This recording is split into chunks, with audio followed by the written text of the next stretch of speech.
আমরা ঘর থেকে বেরোচ্ছি না, জুজুর ভয়, মাইর খাবো কি, জেলে যাবো কিনা। আরে বিড়ালের কলিজা নিয়ে ইসলামী ছাত্র শিবির করা যায় না। বিড়ালের কলিজা থাকলে পালায় চলে যায়, সাহস না থাকলে ইসলামী ছাত্র শিবির করে।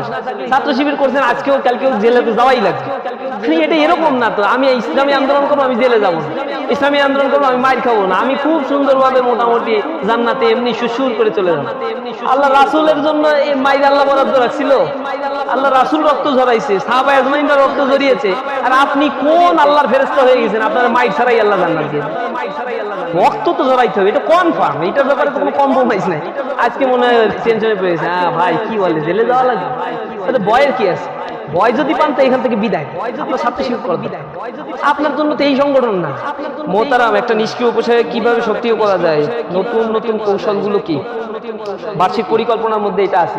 বার্ষিক পরিকল্পনা আপনাদের কাছে যায় নাই, থানার কাছে ওয়ার্ডের কাছে এখনো যায় নাই, বোঝা যাচ্ছে। বার্ষিক পরিকল্পনায় উপশাখাকে ব্যাপক গুরুত্ব দেওয়া হয়েছে। একটা নিষ্ক্রিয় উপশাখাকে সক্রিয় করার কতগুলো পন্থা আছে। একটা সক্রিয় উপশাখা কাকে বলে সেটা বুঝতে হবে। একটা সক্রিয় উপশাখা মানেই প্রথমত সে উপশাখার মাসিক রিপোর্টটা দেবে। দ্বিতীয় হচ্ছে একটা সক্রিয় উপশাখার বৈশিষ্ট্য হচ্ছে সেখানে কিছু কর্মী থাকতে হবে, অন্তত 7-8 জন কর্মী থাকবে একটা উপশাখায়।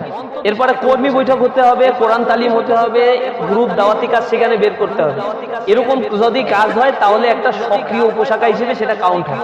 তাদের একটা উপশাখার লেজার খাতা থাকবে, আয় ব্যয়ের তালিকা থাকবে, যে কাদের কাছ থেকে টাকা আসে, কোন কোন খাতে ব্যয় হয়, এরপরে ভাউচার রসিদ, এগুলো থাকবে। এগুলো থাকলে সেটা হচ্ছে একটা আদর্শ উপশাখা। কর্মী সিলেবাসের বই অ্যাকসেপ্ট ওই উপশাখায় থাকতে হবে। এখন এইটার জন্য সক্রিয় করবেন কিভাবে? আসলে এই জিনিসগুলো আস্তে আস্তে কেনা শুরু করেন, সুদী শুভাঙ্গের কাছ থেকে কালেকশন করেন, থানার কাছে চাইতে থাকেন, তাহলে উপশাখা সক্রিয় হবে। আর আপনার কাজ হচ্ছে 4টা প্রোগ্রাম নিয়মিত বাস্তবায়ন করা। সবচেয়ে গুরুত্বপূর্ণ হচ্ছে দাওয়াতি কাজ করা। একটা এলাকায়, আপনি যে এলাকায় উপশাখা আছে সেটা যদি আবাসিক এলাকা হয়, তাহলে আবাসিক এলাকার প্রথম কাজটাই হচ্ছে উপশাখায় কত ছাত্র আছে এই এলাকায়, এই অবজারভেশনটা নেয়া। ওই উপশাখার মধ্যে স্কুল থাকলে সেই স্কুলের তালিকাটা আপনার কাছে থাকবে।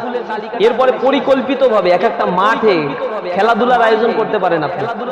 এখন তো 2-1 জন কর্মী টর্মী থাকার কথা উপশাখায়, একেবারে নিষ্ক্রিয় যদি উপশাখা হয়, যদি এমন হয় কেউ নাই, সব ভ্যানিশ হয়ে গেছে, তাও আপনি যে 2 দিন 3 দিন একটা মসজিদে, ওই উপশাখার অধীনে যে মসজিদ আছে ওইখানে নামাজ পড়বেন, মাগরিবের নামাজ, জোহরের নামাজ, আসরের নামাজ, দেখবেন 1-2 জন ছেলে অন্তত নামাজ পড়তে আসে। ওই ছেলেটাকে প্রথমত সালাম দিবেন প্রথম দিন, দ্বিতীয় দিন পরিচয় হবেন, তৃতীয় দিন তাকে একটা গিফট দেবেন, হাদিয়া দেবেন, চতুর্থ দিন হাঁটতে হাঁটতে কথা বলতে বলতে নিজের পরিচয় দিলে ওই ভাইয়ের সাথে আপনার সম্পর্ক ডেভেলপ হবে। এটা অসম্ভব কিছু না। এগুলো হচ্ছে গতকালকে আমি একটা নৌকা ভ্রমণে গেছি আমাদের এক আবাসিক থানার, সেখানে ওইখানে যে থানা সভাপতি সে হচ্ছে নৌকা ভ্রমণে, যেখানে চরের হাট, যেটা কোন দিকে, হালেশপুরের দিকে, ওইখানে আগের দিন সে আসছে, এসে ওই এলাকাটা দেখে গেছে যে এইখানে আইসা প্রোগ্রামাদি করা যাবে।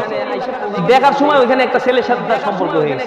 প্রথম দিনই পরিচয় হয়েছে, লেখাপড়ার কথা জানছে, ওর বাড়ি কোথায়, বাপ কি করে, এই সেই জেনে তাকে একটা চকলেট খাওয়াই দিছে, বাস খুব খুশি। তারপরেও বলছে আমি আগামীকালকেও দুপুরে 4টায় এই জায়গা থাকবো, তুমি আসবা? বলছে হ্যাঁ ভাই আসবো। ঠিকই ওই স্কুলে চলে আসছে, আমার সাথে পরিচয় করেছে, ভাই এসছে এই জায়গায় ওর বাড়ি, ও গতকালকে ওর সাথে দেখা হয়েছিল, আজকে এখানে চলে আসছে। এবং শিবিরের ওপেন কথাবার্তায় সে বসে বসে সব দাওয়াত পেয়ে গেছে। একটা ছেলের সাথে পরিচয় হইতে কত সেকেন্ড সময় লাগে বলে? আমরা হচ্ছে ভয় পাই, বের হই না, জুজুর ভয়, দাওয়াতি কাজের চরিত্র আমাদের মধ্যে নাই, কোরআন হাদিস ঠিক মতো পড়ি না, এই জন্য ভয় আমরা যাই। এলাকায় তো ছাত্রের অভাব নাই, সবাই কোরআনের দিকে আসতে চায়। দেখবেন আজহারী সাহেবের মাহফিলে কত লক্ষ লক্ষ মানুষের সমাগম। এই যে বের হয়েছে রিসেন্টলি আমির হামজা, কোন জায়গায় মাহফিলে গেলে হাজার হাজার লাখ লাখ মানুষ জড়ো হয়। এই মানুষগুলো জড়ো হয় কি আমির হামজারে দেখতে, না কোরআনের কথা শুনতে? কোরআনের প্রতি মানুষের আকৃষ্টটা অত্যাধিক বেশি।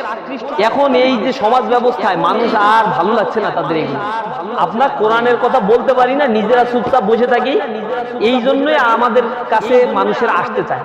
ওপেন হন, যে এলাকায় কাজ করবেন সে এলাকায় গিয়ে একটা ছেলের সাথে পরিচয় হয়ে আসতে একটা বই দেবেন, মজবুত ইমান।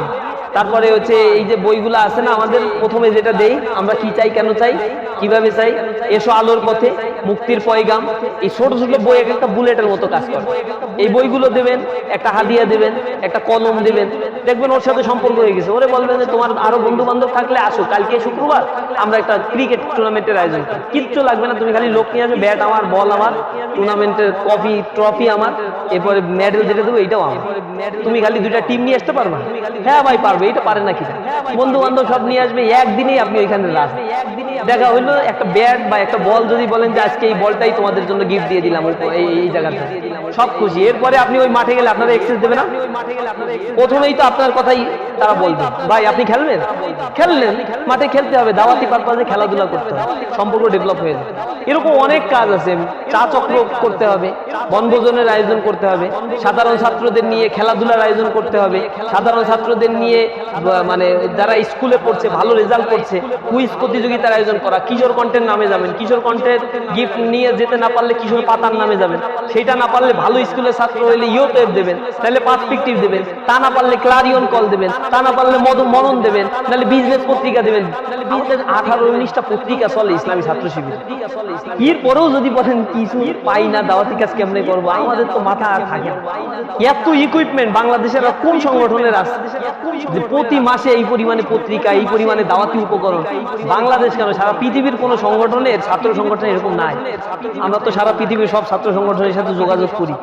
অবাক হয়ে যায় যে এত পত্রিকা কিভাবে বের করে। ওনাদের কারণে আমাদের এমন চিন্তা হয়েছে যে পত্রিকা কিন্তু কমাবো, এত অবাক হয়ে যাচ্ছে তারা। এখন কমায় টমায় কিশোর পাতা দেখছেন না, দ্বিমাসিক করে দিচ্ছে। এরপরে আর একটা পার্সপেক্টিভ দ্বিমাসিক করে দেওয়া হয়েছে। এগুলো কিছু পত্রিকা একটু ইটি করে দিচ্ছে যে না, এরা এত অবাক হয়ে যাচ্ছে, এত কাজ করা যাবে, কাজ কমায়। অবাক হয়ে যায় মাঝে মাঝে। অন্য ছাত্র সংগঠন বাংলাদেশে তো এটা কল্পনাও করতে পারে। সেরকম ইকুইপমেন্ট আপনাদের কাছে থাকার পরেও আপনারা যদি উপশাখায় কাজ সৃষ্টি করতে না পারেন, দুর্বলতা তো আমাদের। আমরা ঘর থেকে বেরোচ্ছি না, জুজুর ভয়, মাইর খাবো কি, জেলে যাবো কিনা। আরে বিড়ালের কলিজা নিয়ে ইসলামী ছাত্র শিবির করা যায় না। বিড়ালের কলিজা থাকলে পালায় চলে যায়, সাহস না থাকলে ইসলামী ছাত্র শিবির করে। ছাত্র শিবির করছেন আজকেও কালকেও, জেলে তো যাওয়াই লাগবে।